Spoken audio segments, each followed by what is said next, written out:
हरिओम। प्रार्थना के लिए ध्यानात्मक आसन में बैठेंगे। कमर गर्दन एक सीध में, आंखें कोमलता से बंद करेंगे। गहरी श्वास लेंगे। डबल काउंट में एक्सेल। फिर से गहरी श्वास।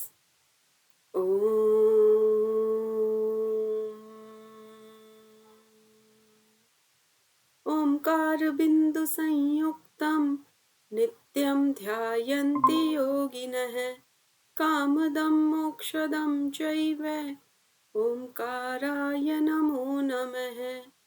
ओम। दोनों हथेलियों का घर्षण करते हुए अपने मुखमंडल पे लगाएंगे। अपने मस्तिष्क को संदेश देंगे कि आज मैं पूर्ण जागरूकता और चैतन्य के साथ अध्ययन करके योग सिद्ध बनूं। धीरे धीरे नेत्र खोलेंगे। आज हम आपके सिलेबस में जो फर्स्ट यूनिट में सेकंड लास्ट देखेंगे आप, ज्ञान योग, भक्ति योग, कर्म योग, राजयोग, हठ योग और मंत्र योग का परिचय, हम वो पढ़ने वाले हैं। ठीक है। इसमें आपको जितने भी प्रकार हैं वो प्रॉपरली देखने को मिलेंगे। तो हम कर्म योग से प्रारंभ कर रहे हैं। कर्म योग शब्द की उत्पत्ति हुई किससे? धातु कौन सी है? क्री। क्री मन, उससे कर्म बना है। श्रीमद् भगवद गीता के अनुसार निष्काम भाव से कर्म करना ही कर्म योग है। अब कर्मों के भेद देखेंगे। ये वैदिक ग्रंथों के अनुसार है। आपको अलग अलग प्रकार से देखने को मिलेगा। वेदांत के अनुसार अलग है, योग सूत्र के अनुसार अलग है। यहाँ आप जितने भी हमारे वैदिक ग्रंथ हैं, या आप मान लीजिए कि अभी आप जो ज्ञान योग पढ़ के आए हैं, वेदांत दर्शन जो उत्तर मीमांसा भी कहा जाता है जिसे, उसमें ये बताया गया है विहित और निषिद्ध। विहित मतलब जिनका विधान किया गया कि ये कर्म आपको करने हैं। इसमें कौन कौन से हैं? नित्य कर्म जो हम रोजाना करें, यानी संध्योपासना नियमित करनी चाहिए। प्रत्येक द्विज को त्रिकालिक संध्या करनी चाहिए, 3 काल में संध्या करनी चाहिए। तो इसको करने से पुण्य संचय हो ना करने से प्रत्यवाय होगा। तो नियमित कीजिए। तो ये गायत्री की उपासना है जो प्रत्येक घर में हर वैदिक धर्मावलंबी को करनी चाहिए। ये नित्य है। नैमित्तिक मतलब किसी निमित्त से किया हुआ। निमित्त मतलब मैंने कोई ऐसा निमित्त लिया है, उसकी वजह से कोई व्रत धारण किया है किसी उद्देश्य से। काम्य मतलब किसी कामना से। वही उदाहरण आ गया, महाराज दशरथ ने पुत्रेष्टि यज्ञ करवाया, पुत्र प्राप्ति की इच्छा थी उन्हें, इसलिए। तो कोई जन्म दिवस मनाना, मुंडन आदि संस्कार, ये सब नैमित्तिक में आएंगे। काम्य मतलब इच्छा, डिजायर के लिए करना। प्रायश्चित मतलब कोई गलती हो जाने पर जो गुरुजी प्रायश्चित बताए वो कर्म प्रायश्चित कर्म है। उपासना मतलब पूजा उपासना की जो पद्धति है उसके अनुसार जो कर्म किए जाए वो विहित है। निषिद्ध मतलब जिनकी मनाही है, जिन्हें नहीं करना है, ऐसा विधान किया गया है, ये निषिद्ध में माने जाएंगे। अब आप आगे देखेंगे। श्रीमद् भगवद गीता के अनुसार कर्म अकर्म विकर्म। ठीक है। कर्म मतलब जो काम करने हैं, निष्काम कर्म का अर्थ लेंगे। अकर्म निष्काम कर्म का ही सेंस है। यहाँ कर्म आप जो भी कामना से किए जाए ऐसे मान सकते हैं, और विकर्म पाप कर्म के लिए आता है। ठीक है। विकर्म जहाँ लग गया वहां पाप कर्म। और वेदांत दर्शन के अनुसार संचित क्रियमाण प्रारब्ध। संचित मतलब जो हमारे अकाउंट में कर्म संचित हो रहे हैं, इकट्ठे हो रहे हैं, कलेक्शन हो रहा है कर्मास का, वो है। क्रियमाण मतलब अभी जो हमारा समय चल रहा है। तो हमने पूर्व में कुछ अच्छा किया तो अभी अच्छा हो रहा है। पूर्व में हम किसी का कुछ अशुभ करके आए तो हमारा कोई अगर अहित हो रहा है तो ये हमारे क्रियमाण कर्म है जो संचित के आधार पे बने हैं। और प्रारब्ध मतलब जो अब आगे बनेगा। योग सूत्र में भी हेयम दुखम अनागतम। तो आप पास्ट में जाके कुछ चेंज नहीं कर सकते, लेकिन प्रेजेंट कर्माज अच्छे करके फ्यूचर को अच्छा बना सकते हैं। तो ये बात कही गई है वेदांत दर्शन में। तो प्रारब्ध कर्म जो क्रियमाण है उसके बेसिस पे डिसाइड होंगे। फिर आगे बढ़ेंगे योग सूत्र के अनुसार। योग सूत्र के अनुसार शुक्ल अच्छे कर्म जो योगियों के कर्म हैं, कृष्ण मतलब बुरे कर्म जो निषिद्ध है, नहीं करने चाहिए। शुक्ल कृष्ण जो राजसिक और सात्विक दोनों प्रवृत्ति वाले व्यक्ति है, जैसे हम हैं, तो हम कुछ अच्छे भी करते हैं, कुछ हमसे जाने अनजाने गलती भी हो जाती है, तो शुक्ल और कृष्ण दोनों मिक्स करते हैं। अशुक्ल अकृष्ण ये योगियों के कर्म हैं, मतलब कर्म कर ही नहीं रहे, या ईश्वर के लिए कहें कि ईश्वर क्लेश कर्म विपाकाशयैर परामृष्ट है, पुरुष विशेष ईश्वर है। जो क्लेश कर्म विपाक और आशय से परे है वो ईश्वर है। तो जो ना कोई कर्म ही नहीं करे तो वो क्यों तो शुक्ल हुए, क्यों कृष्ण हुए, क्यों अशुक्ल हुए, क्यों अकृष्ण हुए। तो पूर्णतया ये पाप से परे निरुद्ध अवस्था वाली स्थिति आ जाती है, इसे अशुक्ल अकृष्ण कर्म कहेंगे। तो ये बहुत शॉर्ट में आपके की नोट्स हैं, आपको इनका विस्तार पता होना चाहिए।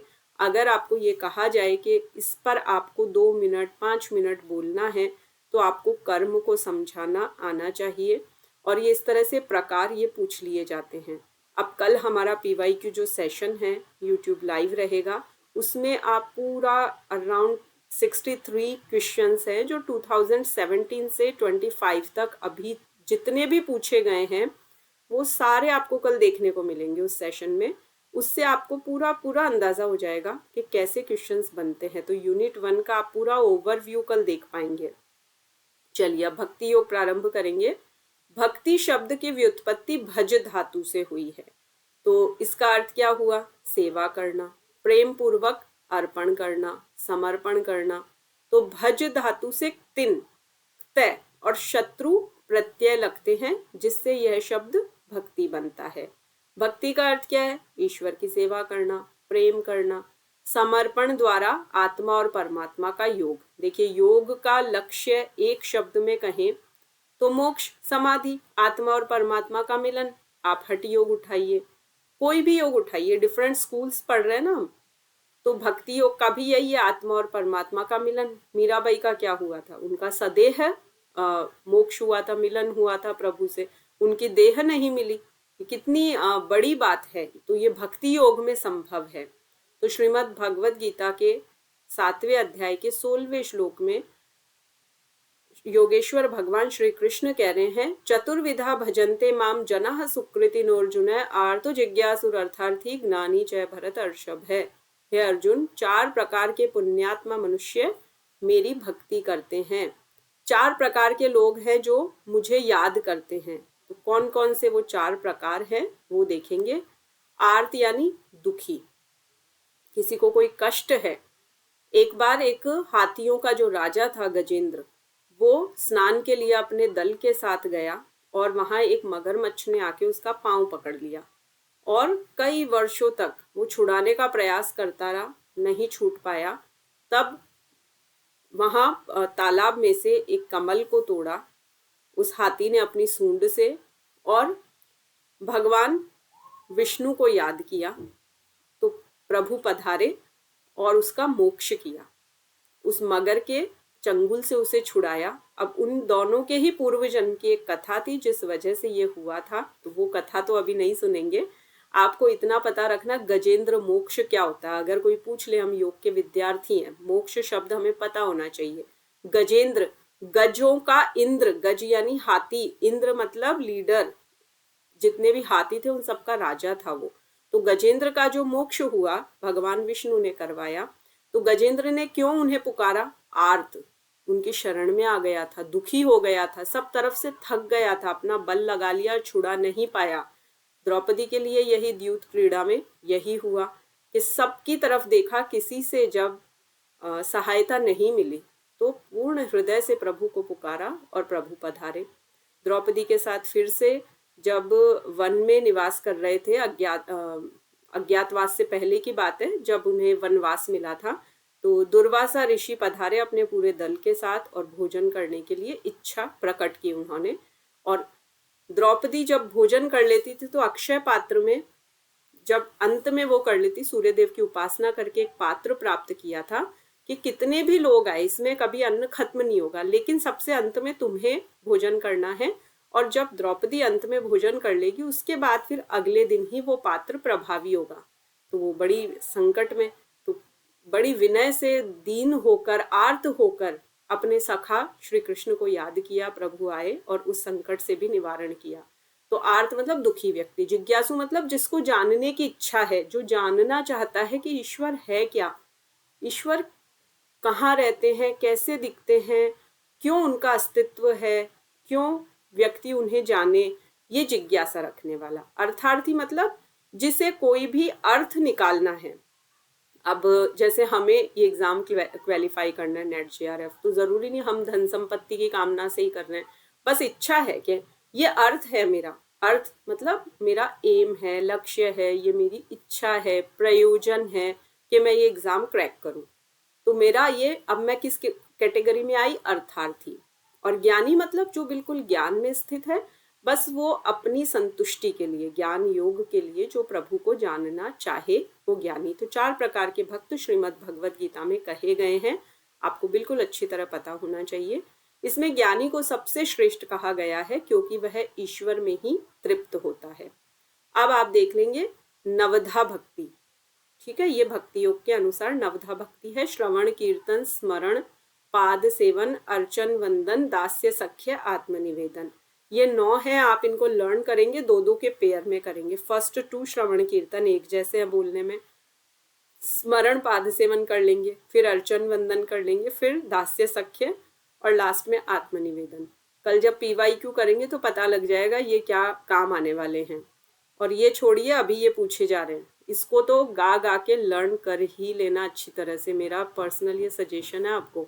रामचरितमानस में नवधा भक्ति देखिए, प्रथम भगति संतन कर संगा, दूसरी रति मम कथा प्रसंगा, गुरुपद पंकज सेवा, तीसरी भगति अमान, चौथी भगति मम गुणगन करई, कपट तजी गान, मंत्र जाप मम दृढ़ विश्वासा, पंचम भगति सो वेद प्रकाशा, छठ दम सील बिरति बहुकर्मा, निरत निरंतर सज्जन धर्मा, सातव सम मोहि मय जग देखा, मोते संत अधिक करी लेखा, आथव जथा लाभ संतोषा, सपने हु नहीं देखई पर दोषा, नवम सरल सब सन समता, मोरे मन बसई संतता।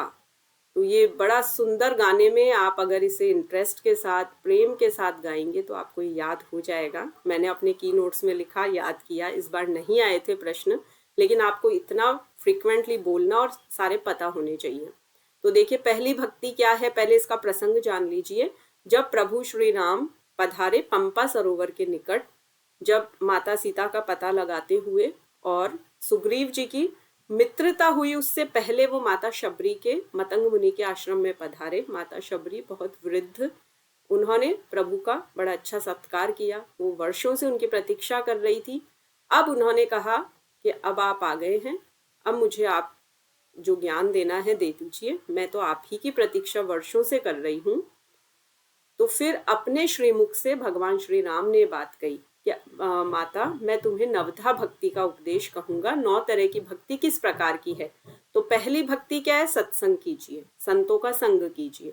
दूसरी भक्ति है भगवान की कथा में आपका इंटरेस्ट, रुचि, प्रेम, लगाव होना चाहिए। तीसरी भक्ति क्या है, ये PYQ में पूछा गया है, लगभग 2 साल पहले अराउंड ये प्रश्न आया था। तीसरी भक्ति कौन सी है, अहंकार छोड़कर गुरु के चरणों की सेवा करनी है। चौथी भक्ति है कपट त्याग कर भगवान के गुणों का गान करना है। देखिए अभी जो मैंने पूरे 9 बोले थे ना, वो अवधि में बोले हैं मैंने। आप लोगों को अवधि में नहीं लर्न होता, आप हिंदी वाली लाइंस लिख लीजिए, इनके शॉर्टेस्ट की नोट्स लिख लीजिए, तो आप हिंदी में याद कर लीजिए, क्योंकि वहां प्रश्न आएंगे हिंदी इंग्लिश दोनों में। तो आपको बाइलिंगुअल देखना है तो आप आराम से कर सकते हैं ऐसा, क्योंकि अगर आपने हिंदी भी लर्न कर ली तो अवधि अगर आ भी गई तो आप अंदाजा लगा सकते हैं। तो चौथी भक्ति हो गई, कपट को त्याग करना है, प्रभु के गुणों का गान करना है। पांचवी भक्ति में क्या है, दृढ़ विश्वास के साथ नाम जप करना है, प्रभु के नाम का जप करना है और विश्वास दृढ़ रखना है। छठी भक्ति क्या है, इंद्रियों पे संयम रखना है, शील और उत्तम आचरण में लगे रहना है। सातवीं भक्ति, संपूर्ण जगत में भगवान को समान रूप से देखना है। आठवीं भक्ति, जो मिला उसमें संतुष्ट रहना है। और सपने में भी दूसरों के दोष नहीं देखने हैं, इसमें ये कमी है, ये बुरा है, इसने ऐसे किया, इसकी ये कमी है, नहीं, बिल्कुल नहीं। सपने में भी किसी के दोष, पर दोष, पराई व्यक्ति के दोष नहीं देखने हैं। नवी भक्ति सबके प्रति सरलता, समता और पूर्ण समर्पण। ठीक है, तो ये आपकी नवधा भक्ति है, इम्पोर्टेंट है, सबको लर्न कर लेनी है। चलिए अब आगे बढ़ेंगे। कर्म योग और भक्ति योग पढ़ने के बाद अब हम पढ़ेंगे ज्ञान योग। ज्ञान शब्द की उत्पत्ति कहाँ से हुई? ज्ञ धातु से। ज्ञ यानी जानना। अब देखिए आदि गुरु शंकराचार्य जी ने क्या कहा, ब्रह्म सत्यम जगन मिथ्या, क्योंकि उन्होंने जाना कि ब्रह्म सत्य है और ये जगत मिथ्या है। वेदांत दर्शन को ज्ञान योग से संबद्ध मानते हैं, तो वेदांत दर्शन में विशेष रूप से ज्ञान योग की बात हुई है। मैंने आदि गुरु शंकराचार्य जी की जो भी आपको बातें, कथा बताई, यही समझा आपने कि वो शास्त्रार्थ के द्वारा ज्ञान योग की प्रतिष्ठा करते थे। जो भी मीमांसा दर्शन के दो भाग बने, पहला वाला जो कर्म कांड पे आधारित था, दूसरा ज्ञान पे। तो जितने भी कर्म कांडी थे वो कर्म में इतने आसक्त हो गए कि उन्होंने प्राणायाम, ध्यान, ईश्वर का तत्व जानना छोड़ दिया। तो आदि गुरु शंकराचार्य जी ने उन्हें प्रेरित किया कि सिर्फ कर्म कांड नहीं, ज्ञान कांड पे भी तुम्हारा पूरा आग्रह होना चाहिए। अब इसके साधन देखेंगे, इनको बिल्कुल लर्न बाय हार्ट कर लेना। PYQ है, षट संपत्ति आ चुका है, NTA पूछ चुका है और इसकी सीक्वेंस पूछी जाती है। सबसे पहला विवेक वैराग्य षट संपत्ति। अब इसमें षट संपत्ति के ये 6 भाग देखिए, ये वापस से इसका सब सेक्शन है। ठीक है, इसको सीक्वेंस में नहीं करना। अगर बहिरंग पूछे, कई बार ऐसे पूछ लेते हैं बहिरंग साधन कितने हैं, तो वो अलग प्रश्न बना। षट संपत्ति, षट शब्द से तो पता लग रहा है, जैसे प्रस्थान त्रयी, त्रयी से 3 पता लग रहे हैं। पुरुषार्थ चतुष्टय, चतुष्टय से 4 पता लग रहा है। षड दर्शन 6 पता लग रहा है। षट कर्म 6 क्रियाएं हैं, ये पता लग रही है। वैसे ही षट संपत्ति 6 संपत्ति कौन कौन सी है? शम, दम, उपरति, तितिक्षा, श्रद्धा, समाधान। बिल्कुल सीक्वेंस से कर लीजिए। शम क्या होता है? शम होता है मन का शमन। ठीक है, मन में कोई आवेग उठ रहा है, विचार उठ रहा है और मैंने अपने मन को शांत किया। शांत शब्द से याद रख लो शम। अब मन को शांत करेंगे ना, इंद्रियों को शांत थोड़ी कर सकते हैं। जैसे मेरी आंखों को इच्छा है कि मैं कोई मूवी देखूं, मेरी टंग को इच्छा है कि मैं कोई स्वीट डिश खाऊं या कोई फ्राइड आइटम खाऊं। अब इंद्रियों का तो मैं दमन करूंगी, रोकूंगी, दबाऊंगी उनको कि नहीं नहीं तुम्हें नहीं खाना है, तुम्हें मीठा और फ्राइड चीजें नुकसान करती है, नहीं खाना है, स्ट्रीट फूड नहीं खाना है। ठीक है, तो इंद्रियों को दबाया, आंखों से कि नहीं मूवीज नहीं देखनी है, कोई उसका फायदा नहीं है, उससे तो बेटर है हम कुछ और अच्छा ग्रंथ पढ़ लें। तो ये तो मैंने जो आंखों को, टंग को, कानों को जो कंट्रोल किया वो दम है। ठीक है, इंद्रियों का दमन होता है, मन का शमन होता है। शम यानी शांत करना, तो मन का शमन है, तो ऐसे याद रख लेंगे। उपरति मतलब निवृत्त होना, डिटैच होना। जैसे कहीं झगड़ा हो रहा है तो एक तो मेरे पास ऑप्शन है कि मैं भी जाऊं और बीच में उन दोनों को उकसाऊं, अच्छा इसने ऐसा कहा, तुम भी ऐसा करो इसके साथ। एक है कि मैं डिटैच हो जाऊं कि ये उन दोनों का झगड़ा है, मेरा इसमें कोई रोल नहीं है, उन दोनों को आपस में सेटल करने दो। तो मैं डिटैच हो गई, और केवल बॉडीली नहीं, मन से भी डिटैच हो गई कि वहां जो भी हो रहा है ये उनके संस्कार है, उनको झगड़ा करने का ही शौक है तो वो करेंगे, मैं बेटर है कोई ग्रंथ पढ़ लूं। तो मैं वहां से डिटैच हो गई, मतलब उपरति। तितिक्षा, तितिक्षा का एक एग्जाम्पल हमेशा मैं खुद भी ऐसे ही मैंने याद रखा और सबको कहती हूँ, माता सीता का आप याद रख लीजिए। एक तो होती है सहनशीलता, हम कोई चीज है उसको सहन कर लेते हैं, कोई परिस्थिति, किसी की कड़वी बात, एक तो है सहनशील। लेकिन हम क्या करते हैं फिर, अंदर तो एक भुनभुनाते हैं ना, उसके ऊपर हमारा कोई ऐसा रिएक्शन होता है, क्या है जब देखो बिना कारण मुझे परेशान करना। मतलब आप इमेजिन करके देखिए, सीता माता को 1 साल अशोक वाटिका में रहना पड़ा, कैसी अवस्था में, कितने भय के बीच में। उनको जब अयोध्या आने के बाद गर्भावस्था में प्रभु ने कहा कि मेरा राजधर्म है कि मैं तुम्हारा त्याग करूंगा, तो वो सहर्ष चली गई। आदर्श सहनशीलता मतलब ऐसा रिस्पॉन्स भी नहीं, पलट के ये भी नहीं क्यों, क्या, कैसे, ऐसा कैसे, मन में भी ये नहीं, कि कहीं से कोई श्राप निकले उनके मन से, तो उसको क्या कहेंगे? आदर्श सहनशीलता, तितिक्षा। सहन सब करते हैं पर तितिक्षा का लेवल हर कोई नहीं पा सकता। ठीक है, तो तितिक्षा शब्द आप सीता माता को याद कर लेंगे तो आपको अच्छे से याद रह जाएगा। श्रद्धा तो आप समझते ही हैं, मन वाणी कर्म से जो हमारे सद्गुरु हैं या कोई ग्रंथ है, प्रणव का नाम है, उसके प्रति मेरे भीतर जो भी समर्पण की भावना है वो श्रद्धा है। समाधान मतलब हमें कोई भी शंका होती है तो हम अपने गुरुजनों से पूछते हैं, तो हमें समाधान मिलता है, उसका सोल्यूशन मिलता है, रास्ता मिलता है, वो समाधान है। तो बिल्कुल सीक्वेंस से शम दम उपरति तितिक्षा श्रद्धा समाधान लिख लिख के देख लेना, बट ये सीक्वेंस लर्न होनी चाहिए।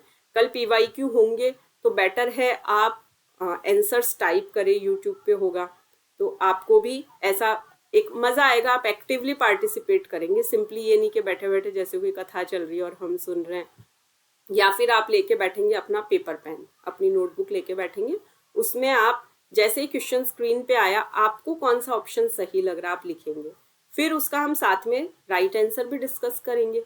तो आप इससे चेक कर सकते हैं कि पिछले 15 दिन से हम जो भी पढ़ रहे हैं यूनिट 1 में वो मुझे कितना याद रहता है, मैं कितने क्वेश्चन सॉल्व कर पाई।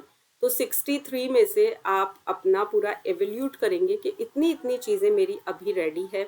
देखिए, अगर वही है कि जीतने वाले कोई अलग काम नहीं करते, वो हर काम अलग ढंग से करते हैं। अलग ढंग से करना है ना, तो यही तरीका है कि डे 1 से कॉन्शियस हो जाइए। तो अपने आप का पूरा एक एवोल्यूशन कीजिए कि मैंने इतने सही किए, इतने मुझे अभी डाउट है, इसको मुझे पढ़ना है, इतने तो ऐसे हैं कि अभी इनका कंटेंट ही नहीं पढ़ाया गया। तो आप लोग ये सवाल कर सकते हैं कि इसका कंटेंट आप कब पढ़ाएंगे। अगर आपको ऐसा लगे कि अभी 15 दिन में हमने नहीं पढ़ा तो आप वो भी बोलिए।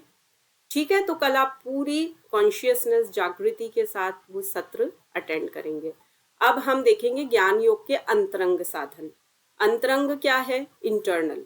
श्रवण मतलब ध्यान से सुनना, मनन यानी उसके ऊपर कंटेम्पलेट करना, और निधिध्यासन मतलब उसको अप्लाई करना, उसको व्यवहार में लाना। ठीक है, ये शायद हम पहले भी डिस्कस कर चुके हैं तो आपको क्लियर होगा, बाकी इसको तो लर्न बाय हार्ट करना ही है। अब हम देखेंगे मंत्र योग। मंत्र योग क्या है? सबसे अच्छी इजी सी डेफिनेशन, मननात् तारयेत सैतु मंत्र है परिकीर्तित है। जो मन को तार दे वो मंत्र योग कहलाता है। योग मतलब जोड़ना, मंत्र से जुड़ना। अब मन को तार दे मतलब मन में संकल्प विकल्प होते हैं। मन की परिभाषा पूछे, मन क्या है? संकल्पात्मक विकल्पात्मक मन है जिसमें बहुत सारी ऑप्शंस उठती है। ये अभी ये अटेम्प्ट करूं ना करूं, मेरी तो तैयारी नहीं है, फॉर्म भरे ना भरे, नेट कर ले, जेआरएफ का तो अभी नहीं हो पाएगा, नेक्स्ट टर्म में देखेंगे, नहीं इस बार करके ही रहना है। कितने विकल्प उठते होंगे ना पढ़ने बैठते हो तब। फिर कुछ संसार की चीजें खींचती है, आज घूम के आते हैं, सब लोग जा रहे हैं घर वाले, आज बस कल से पक्का पढ़ेंगे। तो कितने विकल्प उठते हैं मन में, बताइए कितने संकल्प उठते हैं। तो जो मन को तार दे वो मंत्र योग है। तो मंत्र योग क्यों बताते हैं कि रोजाना प्रणव का जाप कीजिए, क्यों बताते हैं? मन उससे केंद्रित होता है। भौतिक विज्ञानी मंत्र को विद्युत का रूपांतरण मानते हैं। तो साइंस के अकॉर्डिंग देखें तो जो विद्युत है उसका जो रूपांतरण, कन्वर्जन, वो है मंत्र। मंत्र योग 14 प्रकार का होता है। नित्य, नैमित्तिक, नहीं 1 मिनट रुकिए,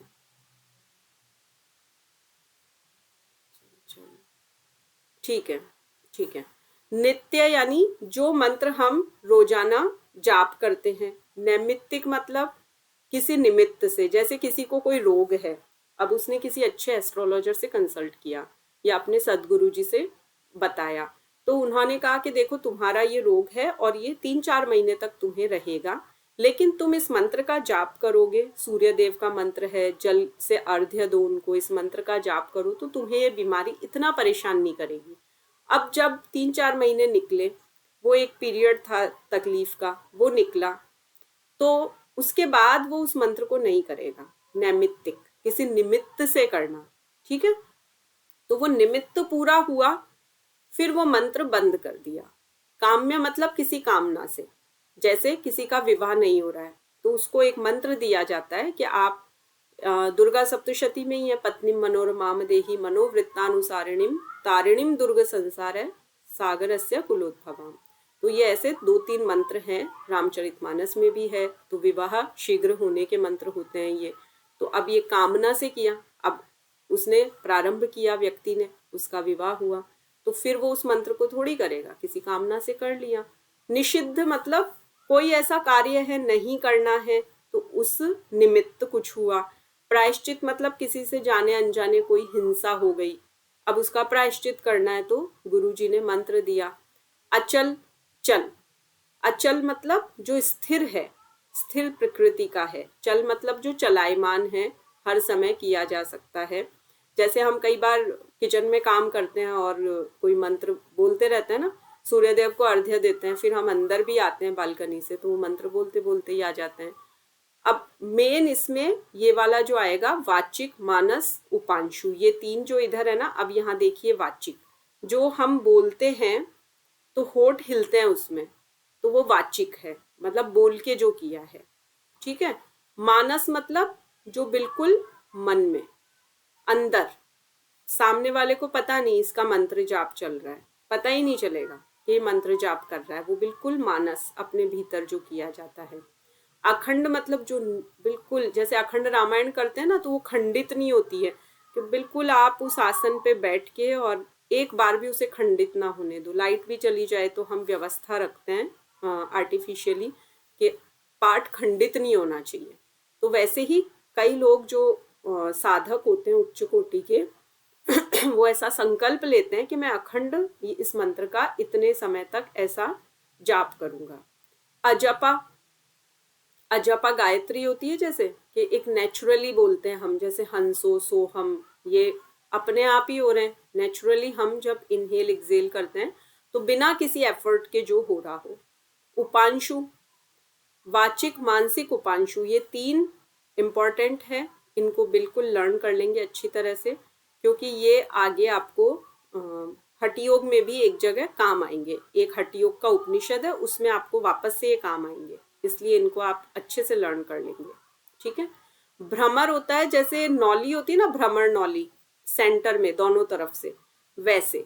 प्रदक्षिणा मतलब जैसे 108 बार मैंने तुलसी जी की परिक्रमा की और मैंने भगवान का, कृष्ण भगवान का कोई मंत्र बोला, तो मैंने प्रदक्षिणा करते हुए, या मैं मंदिर में गई और मैंने परिक्रमा लगाई, तो हम 3 लगाते हैं वैसे तो, मन वचन कर्म से समर्पण करते हैं, लेकिन कई बार कोई संकल्प ले लेते हैं तो हम 108 परिक्रमा लगाते हैं, तो वो प्रदक्षिणा है, ठीक है। तो इस तरह से ये मंत्र योग है, मंत्र का जाप किया जाता है, इतने प्रकार का है। और मेन ये 3 याद कर लीजिए, बाकी को तो समझ लीजिए, 3 को तो बिल्कुल लर्न रखना है, लर्न बाय हार्ट। अब हम देखेंगे अगली स्कूल, अगला जो योग का प्रकार, हठ योग। ये आपको पता ही है और ठे 2 से बना है। अपने लेफ्ट साइड हाथ रखिए, ये चंद्र है, राइट साइड रखिए, ये सूर्य है। अब इन दोनों का जब मिलन हो तो सुषुम्ना में प्राण जाते हैं, इड़ा और पिंगला, ये पता ही है आपको। शरीर और मन का संतुलन साधने का ये मार्ग है। इसके मुख्य अंग क्या है? आसन, प्राणायाम, बंध, मुद्रा और ध्यान। तो इसमें हठ योग में आप अगर घेरण संहिता देखेंगे तो वहां शुद्धि कर्म से, षट कर्म से शुरू होते हुए वो जैसे जैसे आगे बढ़ेगा सप्तांग ही हो गए। तो मेनली शुद्धि क्रिया हुई, उसके बाद आसन। आसन क्या करते हैं? शरीर को स्थिर बनाते हैं, स्वस्थ बनाते हैं। प्राणायाम से क्या होता है? प्राणों पे नियंत्रण, प्राणों का विस्तार, प्राण प्लस आयाम, प्राणों को विस्तार देना। फिर बंध और मुद्रा क्या करते हैं? शरीर में जो ऊर्जा का प्रवाह है उसको जगह जगह बांधना, लॉक लगाना, कंट्रोल में लेना। ध्यान क्या करता है? चित्त की शुद्धि, चित्त को पूर्ण रूप से शुद्ध कर देता है। अब ये जो ग्रंथ हैं ये आपके सिलेबस में भी अभी कल हमने जो उनके बारे में, गोरक्षनाथ जी के बारे में पढ़ा था, तब भी उनकी जो पुस्तकें हैं आपके कोर्स में प्रिस्क्राइब्ड वो पढ़ी थी। तो वैसे ही हठ योग के मुख्य ग्रंथ हठ योग प्रदीपिका है, घेरण संहिता है और शिव संहिता है। ये याद रखेंगे। इनका उद्देश्य क्या है? देह की शुद्धि, देह को शुद्ध करना। मन को शांत करना और फिर सेल्फ रियलाइजेशन की तरफ जाना, आत्म साक्षात्कार, स्वयं को जान लेना। तो एक तरह से कैवल्य, मुक्ति, मोक्ष, निर्वाण, समाधि, ये सब कहलाएंगे। हठ योग क्या है? राजयोग की सीढ़ी है। हठ योग बिल्कुल अल्टीमेटली आपको समाधि तक नहीं पहुंचाता, ये राजयोग की सीढ़ी के रूप में काम करता है। अल्टीमेटली तो राजयोग ही प्राप्त करना होता है। अब आगे बढ़ेंगे। अब राजयोग है तो ये महर्षि पतंजलि के अष्टांग योग पर आधारित है। इसे योग का राजमार्ग कहते हैं। मन को नियंत्रित करने का मार्ग है, ये मन को कंट्रोल करता है। योगश्चित्त वृत्ति निरोध है, बिल्कुल एक ये सूत्र ऐसा है जो योग पढ़ने वाले बिगिनर्स भी पढ़ते हैं, और चाहे उन्होंने कितना भी पढ़ लिया हो फिर भी ये सूत्र उनके लिए एक ब्रह्म वाक्य है। योगश्चित्त वृत्ति निरोध है, लक्ष्य भी यही है। अष्टांग योग आप जानते ही हैं। यम, इसमें अहिंसा, सत्य, अस्तेय, ब्रह्मचर्य, अपरिग्रह। अहिंसा का मतलब मन, वाणी, कर्म से किसी की हिंसा न करना, मन से भी किसी को कष्ट ना पहुंचाना, वाणी से कोई ऐसा शब्द ना बोलना कि किसी को हर्ट हो जाए, कोई ऐसा कर्म नहीं करना कि किसी को हर्ट हो जाए। सत्य मतलब वही कि हर परिस्थिति में सत्य का पालन करना। अस्तेय मतलब ऐसा नहीं किसी की जैसे हमने भौतिक चीजें चुराई, एक तो वो है, एक हमने किसी का क्रेडिट भी चुरा लिया कि मैंने कोई कहानी लिखी, किसी ने उसके कैरेक्टर्स चेंज किए और अपने नाम से पब्लिश करवा ली, तो वो भी एक चोरी है। तो अस्तेय मतलब चोरी नहीं करना, तो किसी भी तरह की चोरी नहीं करना। हम किसी का अननेसेसरी टाइम वेस्ट कर रहे हैं ना, तो भी कि हम उसके टाइम की चोरी कर रहे हैं, उसके क्रेडिट की चोरी कर रहे हैं। घरों में कई बार होता है, सब्जी कोई बड़ी स्वादिष्ट सी एक बहू बनाती है और घर का कोई और सदस्य आके कह देता है तो मैंने बनाई है, तो उसका क्रेडिट ले लेना, तारीफ ले लेना, तो वो नहीं करना है। अस्तेय मतलब किसी भी तरह की चोरी नहीं करनी है। तो केवल ये नहीं कि वर्डली चीजें उठाना ही चोरी होती है, किसी का सोना चांदी चुराना ही चोरी है, किसी का टाइम, किसी का क्रेडिट, किसी की मेहनत, वो सब चुराना भी चोरी है। तो अस्तेय का पालन करना है। यम क्या होते हैं? सामाजिक होते हैं, समाज के लिए होते हैं। नियम क्या होते हैं? व्यक्तिगत होते हैं, अपने पर्सनल, अपनी पर्सनैलिटी डेवलपमेंट के लिए होते हैं। ब्रह्मचर्य क्या है? सप्त धातुओं का संरक्षण, जो हमारी 7 धातुएं हैं, आयुर्वेद में आप पढ़ते ही हैं, रस, रक्त, मांस, मेद, अस्थि, मज्जा, शुक्र, इन 7 का रक्षण करना ब्रह्मचर्य। ब्रह्मचर्य में सप्त धातुओं का संरक्षण, मोक्ष शास्त्रों का अध्ययन। ठीक है। अपना कंट्रोल, अपने आप पे नियंत्रण, इंद्रियों पे पूर्ण नियंत्रण। अपरिग्रह मतलब अनावश्यक वस्तुएं और सामान इकट्ठे नहीं करना, घर में कोई भी अननेसेसरी थिंग्स नहीं होना और थॉट्स भी नहीं होना। ठीक है। पकड़ के नहीं रखना कि 5 इयर्स पहले उसने ऐसा कहा था तो अब मुझे उससे रिवेंज लेना है, नहीं। कोई भी चीज ऐसी कलेक्ट नहीं करेंगे जो हमारी मेंटल हेल्थ को डिस्ट्रॉय करे, तो वो भी अपरिग्रह है। कोई भी हानिकारक विचार अपने मन में, मस्तिष्क में नहीं रखने हैं। अब हम नियम की बात करें तो ये व्यक्तिगत अनुशासन है, पर्सनल है। शौच, मैं डेली नहाती हूँ, साफ कपड़े पहनती हूँ, घर साफ रखती हूँ और अपना मन भी साफ रखती हूँ, किसी के लिए कोई बुरी थॉट नहीं रखती, किसी को कर्स नहीं देती, तो ये शौच है, ये मेरा पर्सनल मैटर है। ठीक है। तो ये मेरा व्यक्तिगत अनुशासन है, भीतर और बाहर दोनों की सफाई, ये शौच है। संतोष मतलब पूर्ण पुरुषार्थ मैंने किया, उसके बाद जो मुझे फल मिला उसमें संतुष्ट हो जाना। जैसे नेट जेआरएफ में हम पूरी तैयारी करते हैं, फिर जो रिजल्ट आए उसमें हम संतुष्ट रहें, ये संतोष है। तप मतलब अपनी इंद्रियों के द्वारा, अपने मन के द्वारा जो हम नियंत्रण रखते हैं, साधना करते हैं, वो तप है। स्वाध्याय मतलब ओमकार आदि पवित्र नामों का जाप करना।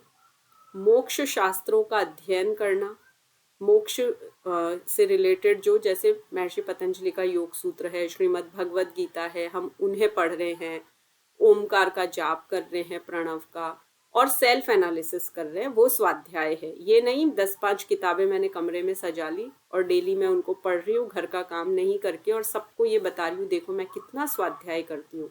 जबकि मैं रोज बैठ के अगर अपना एनालिसिस ना करूं कि आज मैंने पूरे दिन क्या किया, मैंने अपने आप को बेहतर बनाने के लिए कितनी कोशिश की, अगर मैंने अपना एनालिसिस नहीं किया तो वो स्वाध्याय नहीं है।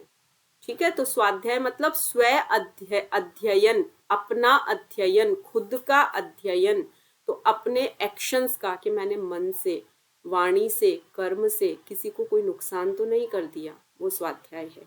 ईश्वर प्रणिधान, सरेंडर टू गॉड, पूरी तरह से मैंने ईश्वर के प्रति अपने आप को समर्पित कर दिया, कि मैंने अपनी तरफ से बहुत अच्छी तैयारी की, मैं एग्जाम दे के आई नेट का, उसके बाद मैंने भगवान को सरेंडर कर दिया कि अब आप जानिए कि मेरा रिजल्ट क्या होगा, मैंने अपना कर्तव्य बहुत अच्छी तरह से किया, अब मैं स्वयं को आपको समर्पित करती हूँ। वो ईश्वर प्रणिधान है।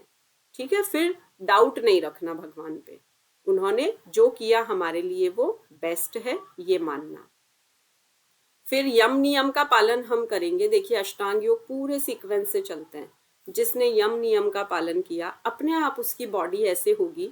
कई लोग बैठे बैठे क्लास में पेन से खेलते हैं बच्चे, कई स्टूडेंट्स का पाँव फ्रिक्वेंटली हिलता है, कई लोग तो बोलते बोलते आगे होंगे पीछे होंगे, आगे होंगे पीछे होंगे। अब भैया, आप अगर स्टेबल ही नहीं हो तो आप क्या पढ़ोगे, आपको कहाँ कुछ याद रहेगा। तो बॉडी इतनी स्टेबल होनी चाहिए कि अगर 1 घंटे की क्लास है तो आप आराम से 1 घंटा उसी पोजीशन में बैठे बैठे पूरा ध्यान से सुने, आत्मसात करें। ठीक है, तो ये आसन है। महर्षि पतंजलि ने क्या परिभाषा दी है? स्थिर सुखम आसनम 2.46। ये थोड़ा थोड़ा सा योग सूत्र के सूत्राज आप लर्न करना स्टार्ट कर देंगे तो आपको रेफरेंस पता रहेगा। देखिए, पूरी बुक आएगी, पूरी बुक आपको लर्न बाय हार्ट करनी है अच्छी तरह से इन 5 महीनों में। ये लक्ष्य बनाइए, तो आज से ही पढ़ने लगेंगे ना, तो फिर अच्छी तरह से एग्जाम तक आपकी रेडी हो जाएगी। प्राणायाम वही, तस्मिन् स्वति श्वास प्रश्वासयो गति विच्छेद है प्राणायाम है। तो श्वास प्रश्वास की गति पे जब नियंत्रण हो जाए वो प्राणायाम है। प्रत्याहार मतलब बाहर इंद्रियां दौड़ती है, वही बात, अच्छा खाने के लिए टंग, अच्छे दृश्य देखने के लिए। अब अच्छा हम क्या मानते हैं? अच्छी सी मूवी देख ले, रील्स देख ले, म्यूजिक सुन ले, कुछ ऐसा। कान वो सुनना चाहते हैं, या कान क्या सुनना चाहते हैं? मुझे मेरी तारीफ सुनने को मिले।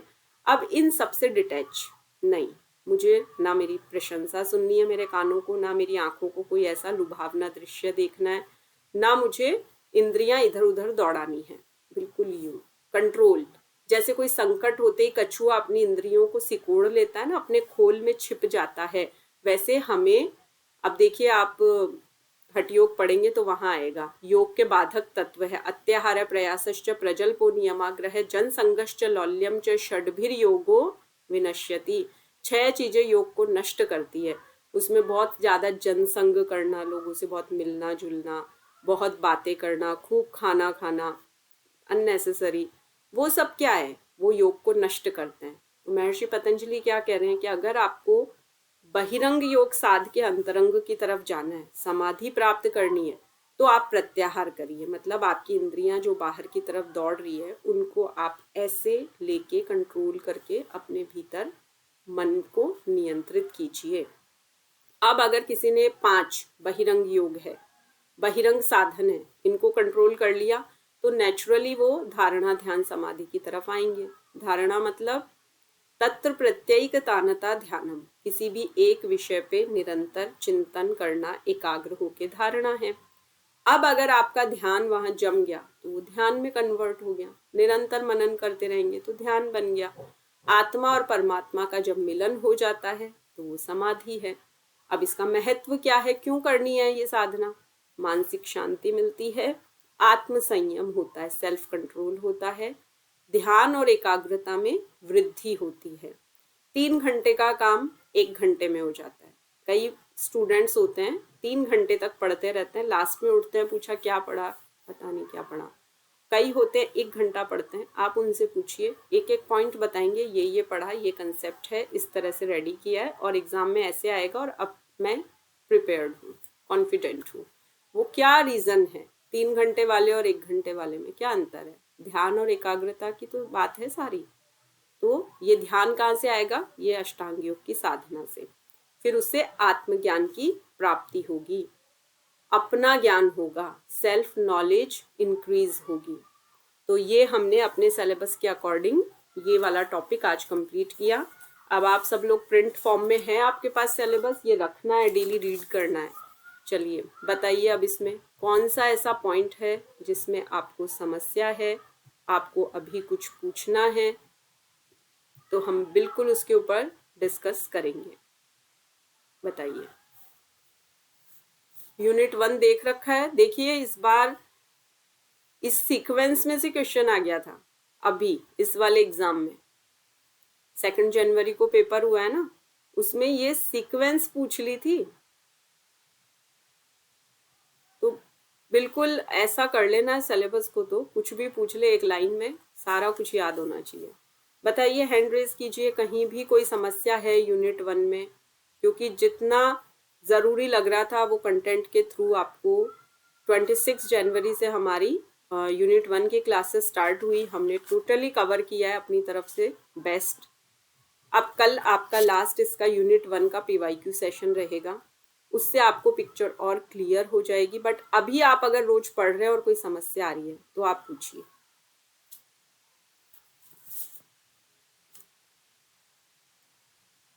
कोई समस्या नहीं है? मौनम स्वीकृति, मौन यानी स्वीकृति कि हाँ एवरीथिंग इज क्लियर, सब आ गया समझ में। बस अब तो कल के PYQ का इंतजार है, हमें ये पता करना है कि हम क्या सारे बता पा रहे हैं। कल अपना प्रॉपर रिवोल्यूशन करना है ना, पेपर पेन लेके बैठिए 1 घंटे के लिए, प्रॉपर कॉलम्स बनाइए, कितने आपको आए, कितने लग रहा है अभी मेरी वजह से नहीं आए हैं, और कितने के अभी मेरा पढ़ाना बाकी है, तो उसके ऊपर भी हम वर्क करेंगे। तो ये आप लोग आगे से पूछेंगे तो फिर कुछ हम करेंगे ना, और नोट्स रेडी करने का काम बताएंगे आप कल, तो बेटर रहेगा। और अभी भी पूछना है तो बताइए क्या बचा इसमें से जो हमने नहीं पढ़ा, सिलेबस उठा के कौन सा ऐसा पॉइंट है जो लग रहा है कवर नहीं हुआ है पिछले इन 15 डेज में।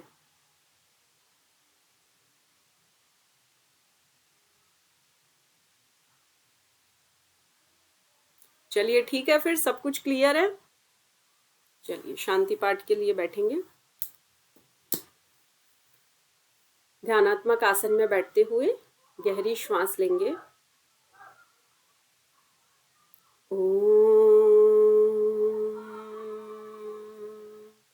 सर्वे भवन्तु सुखिनः, सर्वे सन्तु निरामया, सर्वे भद्राणि पश्यन्तु, मा कश्चित् दुःखमाप्नुयात्।